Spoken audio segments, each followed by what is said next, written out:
First, a quick review of this Shearwater University standard for the cleat hitch.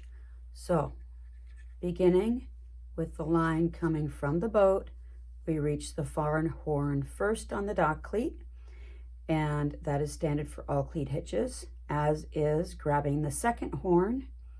So we call that 1, 2, okay? Then we go 3, 4 for a complete figure 8 before doing what we call shut the door. Nod to Milo, thank you very much. It rhymes, which is the locking hitch on top. Noting that when we do it this way, it snugs down with maximum friction, 2 rivers under a bridge, nice and snug and neat. Will hold any boat, any conditions. The reason Shearwater University adds one more horn, which is this one, number 4, over the standard U.S. sailing, U.S. powerboating, and most other standards, which is number 4 is the locking hitch, is because with the modern slippery braided lines that have become so popular, no matter how many times I tell people they should get a 3-strand twist for maximum friction and stretch. Since we have so many braided lines out there, I have personally watched on a number of occasions this cleat hitch walk away. We don't want it to walk away. So at Shearwater University, we do a 4th turn, giving us a complete figure 8, followed by the locking hitch. And again, to review, for each stage, horn number 1 allows us to double back to the boat and to grab the cleat securely. Horn number 2, when we have 1, 2, notice that we can easily allow slack to go through the cleat while the line is on the cleat, and at the same time, if we apply friction, we can hold a pretty good load with that amount of friction on the cleat. So it is the most flexible station. If we add number 3, we have enough more friction that even a boat that is moving away from us and with the wind on it, we can stop that boat easily. At number 4, we have enough friction to pull hard on that line with the engine of the boat. So this is where we hold it at 1, 2, 3, 4. You'll see that in the spring line procedures coming up. And again, finally, our shut the door with the under and away muscle memory. With the Shearwater University standard, those 2 ends of the line, standing and bitter end, are at an angle away from each other, unlike the normal standard where they are in a line. 1, 2, 3, 4, shut the door. Okay. Let's begin with docking line vocabulary. We have 3 essential lines, kinds of dock lines. We have the bow line. It's called the bow line because it's tied to the bow of the boat. The stern line is secured to the stern cleat of the boat, and a midship line is secured in the middle of the ship. We can give each line a second name that changes depending on how it's used. This stern line is being used as a breast line. It is tied abreast. A breast line holds the boat to the dock. That's the purpose of a breast line. Look at the direction that it's pulling. If a line is at a long angle to the dock, we call it a spring line. Some people mistakenly call any line tied in the middle of the ship as a spring line because we customarily do use them as spring lines. However, those are 2 separate things. The midship line can just as well be secured as a breast line. So this is a midship line tied abreast.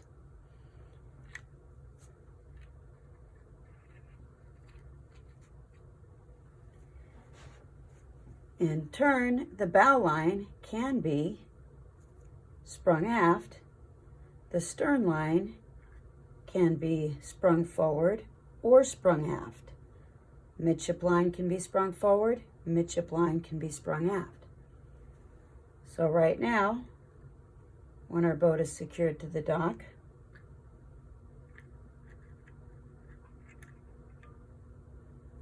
we have two breast lines, one at the bow, one at the stern. Stern line abreast, bow line abreast, hold the boat against the dock. It can't go that way.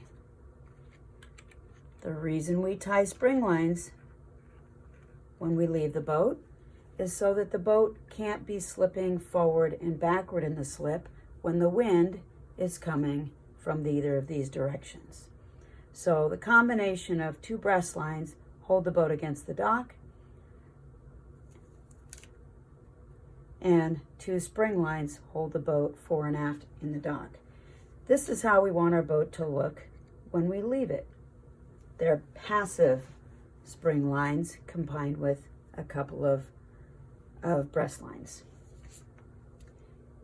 Usually we have a fifth line also when we leave our boat on the alternate side of the bow, or if you're stern in, the alternate side of the stern. Again, holding the position of that end of the boat in the slip. Okay, at Shearwater University, when we're docking, we have a standard of 2 people, 1 line, any conditions. Quite often we have the boat as a couple. Even if we are a family of 4 or 5, wouldn't it be nice if any 2 of us could take the boat out when the others are off doing something else? So 2 people, 1 line, any conditions means that if you've got 2 people on this boat and you're docking the boat, well, one person's got to be at the helm. That leaves one person to handle the lines, and that person is really only going to be able to handle 1 line at a time. Because of this, we need to determine which one of these lines, when we're leaving the dock, is going to be the last line off, and which line, when we come to the dock, is going to be the first one on. Clearly, if we reduce it to just the bow line, tied abreast, that line is not going to hold the boat. Again, with the wind blowing off the dock, there goes the rest of the boat. If we use just a stern line as the last line tied off, before we get on the boat and get ready to go, there goes the rest of the boat. That is not a secure boat, especially with the off-dock wind, and really in any conditions. Because of this, many people use the midship line tied abreast as their last line off. This makes sense because the boat can't really swing all the way out. However, this midship line tied abreast does have a limited utility, and it's not all that good at really securing the boat against the dock. If we do have a neighbor, I think I have a neighbor here somewhere, you'll find that this boat can easily rock against the dock, and we might have a problem here, depending on how roundy your boat is, and sailboats can be very roundy. Also, how much freeboard your boat has. The higher this cleat is off the dock, the more play there is in it, and the less secure your boat is against that dock. So the midship line it's a lot better than the bow or the stern line tied abreast, but the midship line tied abreast still does have limited utility and limited control, and we're not going to be able to do a lot of the cool things we're going to do with our dynamic spring line. So, what are 2 people to do? Enter the dynamic spring line. At Shearwater University, we recognize that every boat is unique, and therefore each boat gets a diagnostic session to determine the core strategy for that boat. For most boats, this turns out to be some variation on the midship line sprung aft. So again, midship line is tied to the middle of the ship. What do we do with it? Do we spring it forward? Do we tie it abreast? Or do we spring it aft? So we're using the midship lines sprung aft. Some boats are configured in such a way that this doesn't work, and we end up needing to use the stern line sprung aft. If this ends up being your boat, we will make those adaptations on our on-water session. But know that a lot of the principles of what this video talks about also apply to the stern line sprung aft, so it's worth watching even so. Okay, we've made our cruising plans, and we're getting ready to cast off and go boating. Before we set up to cast off, let's have an all brains on deck discussion, assessing the scenario in our slip, the marina, the fairway, and the conditions, wind, current, to determine and plan the best strategy for casting off. It might not be this method. It might not actually be the midship line sprung aft, depending on the conditions and the scenario. So discuss until all crew have expressed their questions and concerns. We've satisfied any problems, and everybody knows who does what and when, what the commands are, what they mean. So let's begin with a full walk around the boat, and we'll release any unnecessary lines from the boat as we prepare to cast off. So for example, we won't be needing this off-dock line. Sometimes we forget about it because we're focused over here, try to pull out of the slip, and the boat won't go. So walk all the way around the boat to remove any lines you don't need. Take off your shore power cord, and look for anything in the slip like logs or other debris that might cause damage or other problems while you're leaving the slip and casting off. The two most essential lines to secure the boat against the dock while you're getting ready to cast off are the bow line abreast and the stern line abreast. You might, depending on the conditions, also need to leave your forward spring line on to keep the boat from moving where you don't want it to go until you're secured with your midship line sprung aft.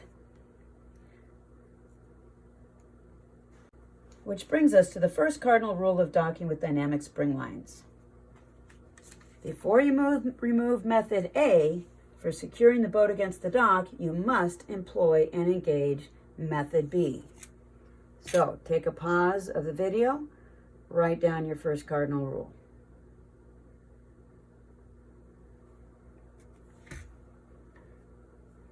Method B in this case is the midship line sprung aft. We're going to use it as a dynamic spring line. So let's take a look at the physics and geometry. When we say dynamic spring line, we mean we're going to apply a force. Look at the midship line sprung aft. Let's isolate it. If we apply a force in reverse, going backwards, it's really not going to do anything except make that line go slack. Okay, you can't push a rope, and it's no help. Therefore, we're going to apply the force in forward. When we apply the force in forward, that line comes taut. When the line comes taut, the midship cleat becomes a pivot point. The boat pivots around that cleat and the bow comes into the dock. Uh-oh, we have a problem here too. So to finish the dynamics of the spring line, we need to counteract this pivoting of the boat toward the dock by using an opposing force. Our opposing force of choice is prop wash. So think of what you would do if you were steering a boat and you wanted to steer the bow, in this case to starboard, or away from the dock. You would turn the wheel away from the dock, which in turn moves the rudder away from the dock. Of course, tiller folks would turn the tiller toward this dock to move the rudder away from the dock. The reason this works is because your prop wash is directed away from the dock by the rudder now, and it pushes the stern toward the dock. Newton's third law helps us out, pushing the stern back in. And this in turn pivots the bow away from the dock.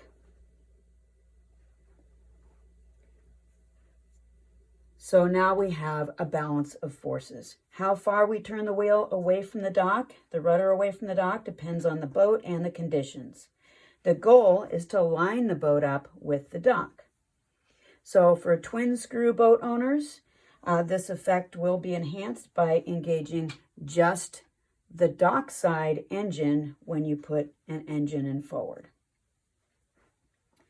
Now, this method only works as long as all three forces are in play. The midship line is secured aft, sprung aft. The engine is in forward. The wheel or the rudder is turned away from the dock to push the stern back in. A lot of times we get to this point and the boat is just sitting there. And a person might think that, well, the boat is stationary. It must be okay then to just untie the spring line or to put the engine in neutral. Both of these acts will bring on their own version of calamity, which brings us to cardinal rules number 2 and number 3. Cardinal rule number 2 says, do not put the engine back in neutral when you've engaged a midship line sprung aft unless the bow and stern lines are tied abreast to hold the boat, method A, or until you're ready to leave the slip. So take a pause, write down cardinal rule number 2. And then cardinal rule number 3 says, never release a line that's under a heavy load. This rule is universal, because any line you release that's under a load is going to risk snapping fingers, not to mention causing some other dramatic, more dramatic than you want event, because you've just released a big load, in this case, the boat, which, think about it, you release this line while the engine's in forward, ka-wham, we have a differently shaped bow. Now for the fun stuff. This midship line is an extremely powerful tool. It has many benefits over a midship line tied abreast. You have full control of your boat and its attitude against the dock by adjusting the rudder and prop wash. Let's see what happens if we decrease the prop wash. Instead of pushing the stern all the way in, we have just increased the angle of the boat to the dock. We're going to be using this on the boat when we have a wind blowing us onto the dock to help us separate the boat from the dock when we're leaving the slip. More on that when we get to the boat and the slip. But in essence, you turn that helm all the way away from the dock, you bring the stern in. If you back the wheel a little more to center, the stern can go back out, which does have its utility. So you have full control of the attitude of the boat towards the dock. Also, if we're in a situation where we've set things up, or we're coming to the dock in particular, and the boat drifts away from the dock, with the midship line sprung aft, by putting the engine in forward, you can then bring that boat dynamically back to the dock. It does take some steering to make sure that the boat is lined up with the dock as you come in. But with that forward pull, if you use your helm right, you will just bring it right back in, and it is the coolest thing. You cannot do that with a midship line tied abreast.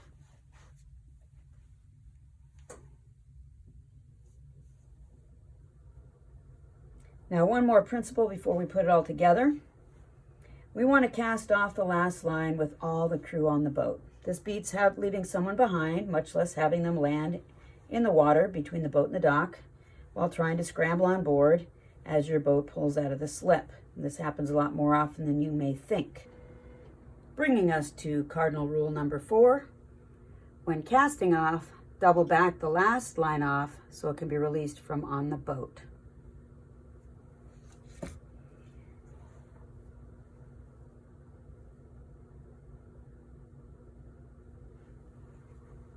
All right, so how do we do that?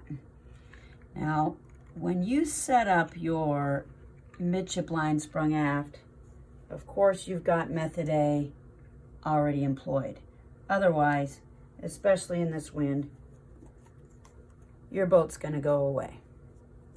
Okay, so with the bow line and stern line tied abreast, holding the boat, we're going to set up our midship line sprung aft. Now, if we just bring it back and put it back on top of the stern line, we're going to have a problem. This can't be the last line off if we've pinned down the stern line. So you might get your buddy to help you out here, or in calm conditions, you can do it yourself. In essence, we need to remove the stern line, hang on to it, have our buddy hang on to it, or maybe stomp on it. That only works if there's not much forces. And now we're going to double back that midship line. So we bring it back to the cleat. We're going to take number 1 from the boat side, the farther horn like usual. We're going to bring it back to the same cleat it was tied on to the boat. That's what we call doubling back the line. Once we get it there, we're going to use the same cleat hitch method. So that's 1, 2, 3, 4, and shut the door. So now the line is wrapped just over and back around one horn on the dock cleat, secured back on the boat so it can be released from the boat. Return the stern line because this is not yet engaged. If we don't return the stern line, that's going to allow the boat to drift away. A spring line cannot hold the boat against the dock. So there's the job of your stern line abreast and your bow line abreast. We might still have this line on because of a wind on the bow, or we might have it off if the wind is either calm, right off the dock, or right onto the dock. I'm going to move it for now to make the visuals a little simpler. Once the midship line's double back and secured to the boat, it's time to engage the engine and forward. So we turn the wheel away from the dock, helm away from the dock, and we add forward, idle forward on the engine. Here's a little tip. Before you do that, add about 2 to 3 feet of slack to the 2 breast lines. If you don't do that, when this boat pulls forward, you might notice these lines come under strain. In our next step, we're going to see that we don't want to, again, release a line under a load, so we'd want them to go slack. So add a little extra slack. When you do that, the boat might look like this, but it's okay. It ain't going anywhere. And once we put that engine back in forward, so we move helm away from the dock, engine and idle forward, we're going to come up on that line and it's going to bring it back into the dock. Another tip. Sometimes as you're doing this and you've loosened those lines, you end up with a slack spring line before the engine comes up on it. If that happens, or when that happens, when you put the engine in forward, it can be a little, well, both physically and emotionally jarring to see your boat take a run up on that line and go wing, and it does a lot of exciting things. It'll stay secure, but it's a little unnerving. So to avoid that run up, we've slackened these lines a little bit, and we're getting ready to put the engine in forward. Instead of just putting it in forward and leaving it forward, let's just give it a little touch of forward, just in and out, that briefly. In and out of forward. Your boat will just ghost forward very slowly and gently in the slip. As soon as that line comes taut due to that drifting forward, we're going to put it back and forward and leave it. If you wait 1 or 2 heartbeats too long, it'll come up taut on that. It'll then go slack again, and then if you put it in forward, once again, you're taking a run up on the line. So when it's slack, touch forward just enough to get the boat moving ever so slowly. Now we're in neutral, it's gliding forward. As soon as the line comes taut, put it in forward and leave it. we're going to finish securing that boat against the dock. Again, we're not pivoting into the dock because our prop wash is holding the stern in. You might see it do a little bit of this first. And every boat, you know, they've got some mass to them, so they take a little settling in. So just watch it. As long as nothing harmful is happening, you just let your boat settle in, and eventually it should come up parallel to the dock, alongside the dock, secured. If your boat is not against the dock perfectly, you're going to need to adjust the helm.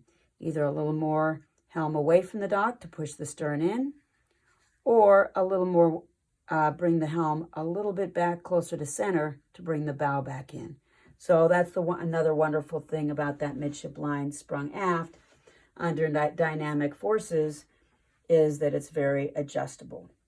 Again, we'll do diagnostics with your boat at your slip, and there's a bunch of tricks I have up my sleeve if your boat doesn't do that perfectly on the first try. So once we have this boat secured with the one line sprung aft, guess what? You should notice that these two lines are slack. They're laying there, not doing a thing. If they are, either one of them is under tension, let's go ahead and, with them still tied to the boat, put the engine back in neutral, add some more slack to whichever breast line was tight. Once you've added that extra slack, again, secured to the cleat, touch, taut, put it in forward, leave it in forward. Now both lines should be slack, and guess what? They're not doing anything for us, so we can remove them. We're going to do our coiling, neat coiling, hanging them on the rails or the lifelines securely so they can't fall off, and they're there when we need them. We are now secured against the dock with one line and full control of the boat.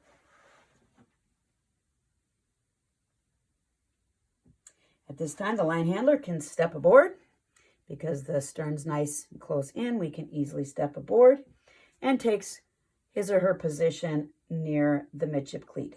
Do not touch that line yet, okay? That's kind of scary. If we release this line now, we're going to have a problem. We're going to turn our boat into a slingshot.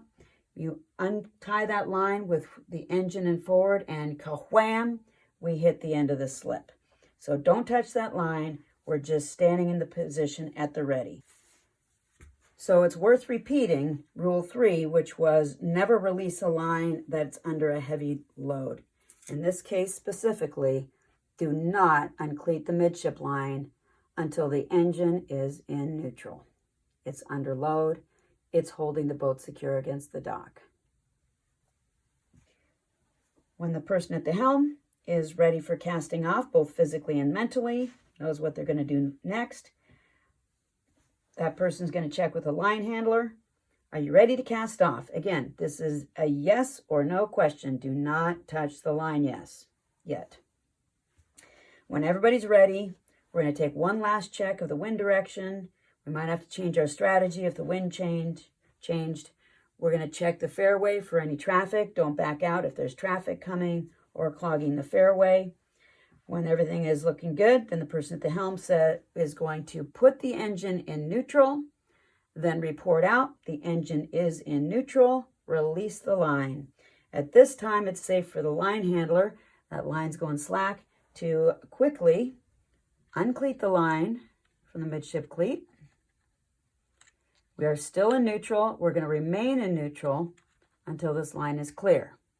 This person can step back closer to the cleat where it's on the dock, give it a big swing of the arm so it unlassos off that cleat, brings it on board. As soon as that's clear, the person who's handling the lines is going to say the line is clear. In other words, it's not in the water. It's not still tied to the dock. That is the clue for the person at the helm to engage the engine and maneuver out of the slip. The line handler is not going to get busy coiling this just yet. As long as it's safe inside the boat, they're going to turn their attention to the roving fender and help keep the boat safe until we are clear and out of the marina at which time we can go back, neatly coil that line, hang it on a rail or a lifeline, or at that time, if you prefer, you can remove the docking lines, stow them securely in a lazarette. Bring in the fenders, again, only after you're safely out of the marina. They're going to protect you while you're in the marina. And off we go. And we're going to have a beautiful cruise.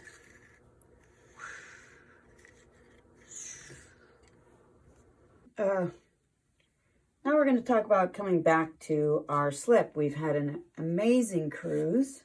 It's been a beautiful day, and we're all happy and tired, ready to come in for a relaxing evening.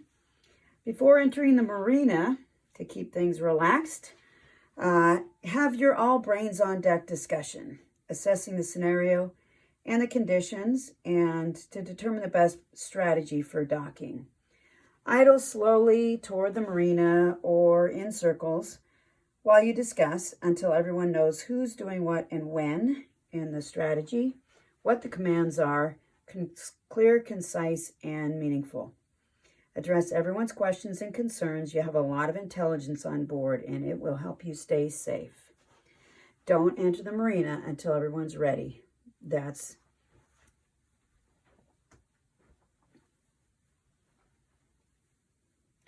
Don't enter the marina until everyone's ready. That's a recipe for not only yelling on the boat, but possible worse calamities. Make sure all your fenders and dock lines are in place. For fenders, that means whichever you've determined is your on-dock side of the boat, you've got at least 4. The 2 that are your platform for the boat against the dock, at least 1 towards the bow for when you're coming in at the angle toward the dock in case you get to that dock a little sooner than you expect, and 1 at the stern to protect your stern, whatever the angle of the boat upon arrival. These should all be right about at the water level, low down. On your off-dock side, we need at least 3 fenders in the middle of the ship. This is protecting you in case you come in contact with the other boat that shares the slip with you or anything else in the marina. We never know what's going to happen. These fenders should be up high, just below the rub rail or your tow rail, because boats come up like this, and when they hit each other right up near that tow rail.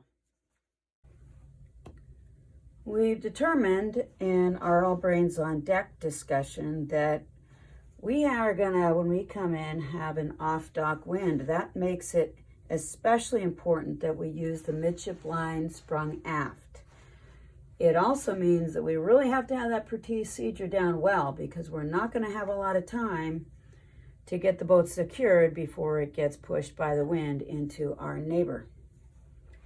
So coming slowly through the marina, bare steerage way, we're going to approach our dock as per our docking chalk talk video at an angle, momentum toward the dock. The line handler is in position, ready to step off, one hand gripping the boat, the other hand with the midship line neatly coiled in the other hand, ready to step off. The line handler will be calling numbers as we approach the slip. By numbers, we mean how many feet from the slip, from the dock, and that will be whatever anatomy of the boat is closest to the dock will be what we say feet. So this might be 20 feet, this might be 10 feet, this might be 4 feet, this might be 1 foot, okay? Whatever is closest to the dock.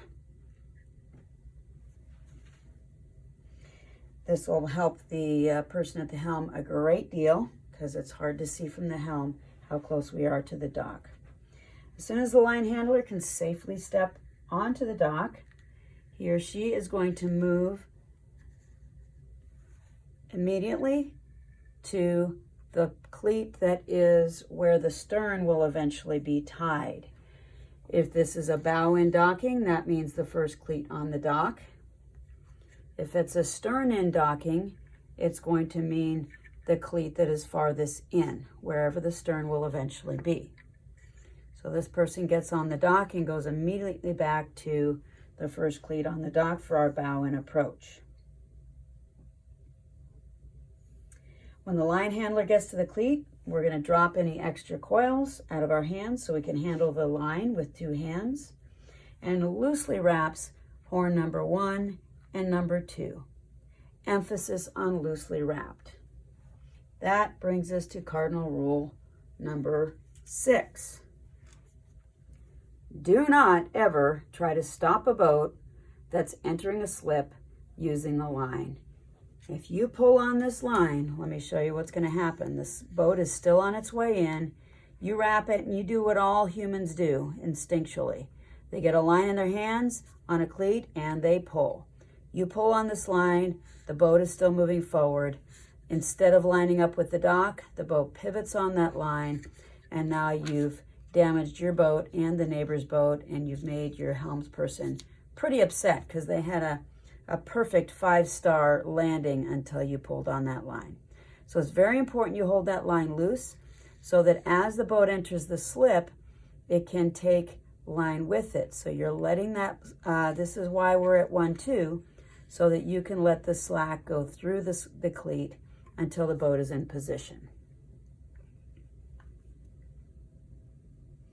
While the boat's moving into the slip, the line handler also has a great position to inform the person at the helm how many feet before that stern is actually in the slip.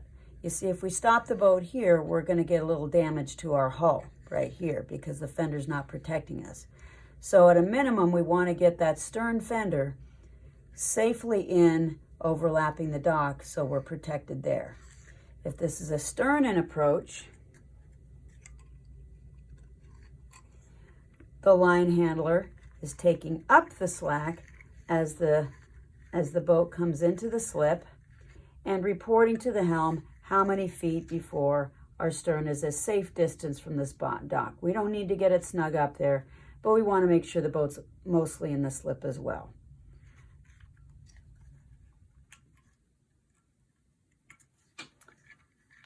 So 1-2, hold it loose, allowing the boat to come into the slip, and we're ready for our next move. The person at the helm is going to stop the boat when the stern is in position with the help of the line handler and knowing when it's in position. Remembering that stopping the boat means you put it in reverse in this case until the boat just stops. Don't keep it in too long or you're going to start moving out of the slip again, and then we got other problems. As soon as the boat is stopped, the line handler is going to pull out any other slack, get the line nice and snug, add wraps 3 and 4. So now we've got a bunch of friction on that cleat.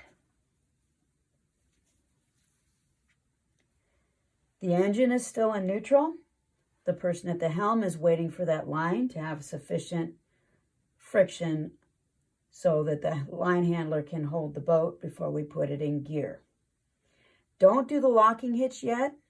There's 3 reasons not to do the locking hitch yet. We're just going to stand up and hold the tension on the line because it's quicker than adding the locking hitch. It gets your fingers and your hands out of danger right away. And it allows you to quickly release the friction if we need to make any adjustments. So let's say we misjudged. The boat was here. We stopped the boat. We put 3-4 on. And oh no, we noticed that the stern is not going to be safe because it's not far enough in. We can inform the person at the helm, wait, put it back in neutral. As soon as it's back in neutral, we can release those 2 wraps. Say, bring us a couple more feet in the slip. Great, stop the boat. Once the boat is stopped, again, take out the slack, wrap 3-4, and now we can say to the helmsperson, 3-4 is on the cleat. We're ready for you to put it in forward. While the boat is in neutral and the line handler is tending to 3-4, the helmsperson is taking that window of opportunity to quickly turn the helm away from the dock. So we'd call this steer before gear. The rudder is in position so that when we put it in gear, it's already doing what we need it to do. Line handler calls 3-4 is on. ready for forward. We put the engine in idle forward and the boat lines up with the dock. Again, the forward pull, which would have pivoted the boat bow toward the dock, is offset by the prop wash pushing water away from the dock, which pushed the stern into the dock. So the end result is that the boat just snugs up against the dock. Very important that the line handler holds that line taut the whole time so that the friction is holding the boat. If necessary, if the line went slack at some point, we might need to indicate to the person at the helm that we just want to touch forward first. That means in and out of gear ever so briefly, just to make the boat drift slowly forward until the slack is out of the line. Then immediately upon that line coming taut, we put it back in gear, leave it in gear so that the boat again snugs up against the dock. It is now secure. But we're not done. One more thing before we finish up.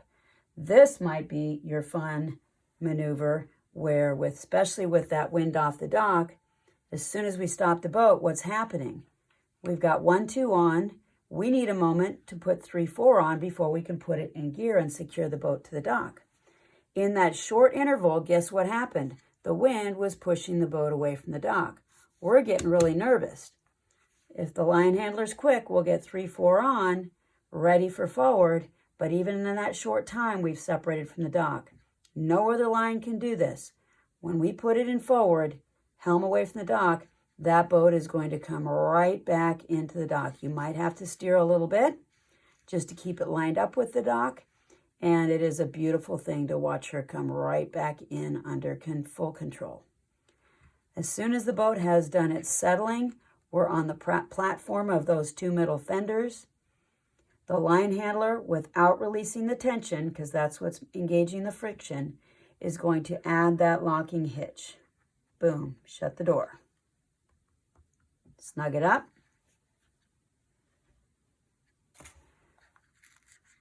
So some cardinal rules are worth repeating.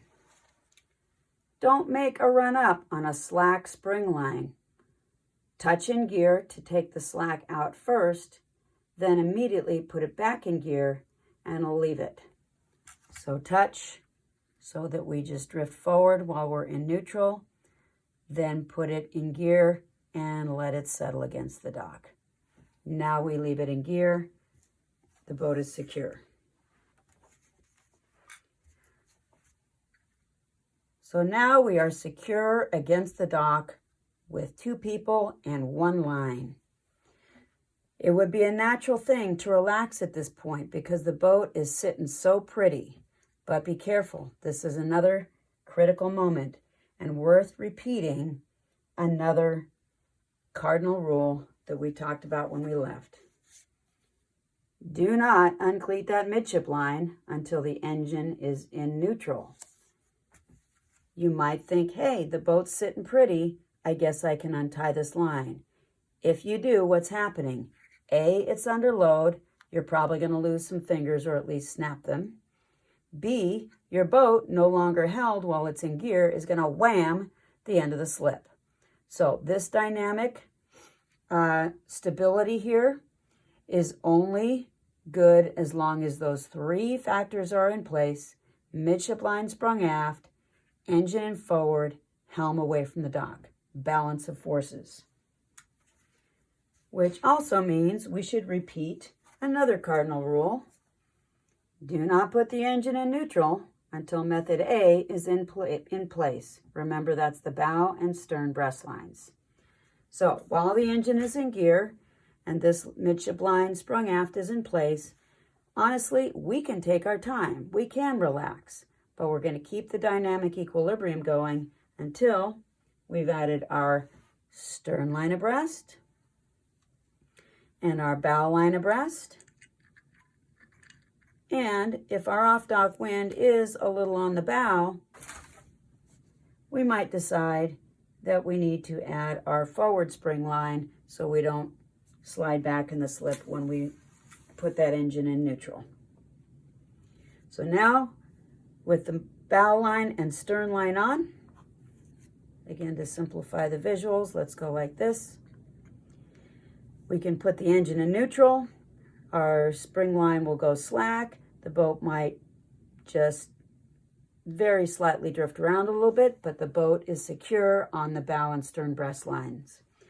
Now the crew can work together to make fine-tuning adjustments, maybe bring it a little closer into the slip, add that forward spring line, add the off-dock breast line, and our boat becomes ready for us to leave it. We put on our shore power. Of course, we shut the engine down and we do all the things we need to make the boat safe for the night or for us to go home. Thus concludes our midship line sprung aft docking procedure. Our boat is secure, the crew is happy, we're relaxing for the evening, and we live happily ever after. Thanks for watching. I'll see you at the dock.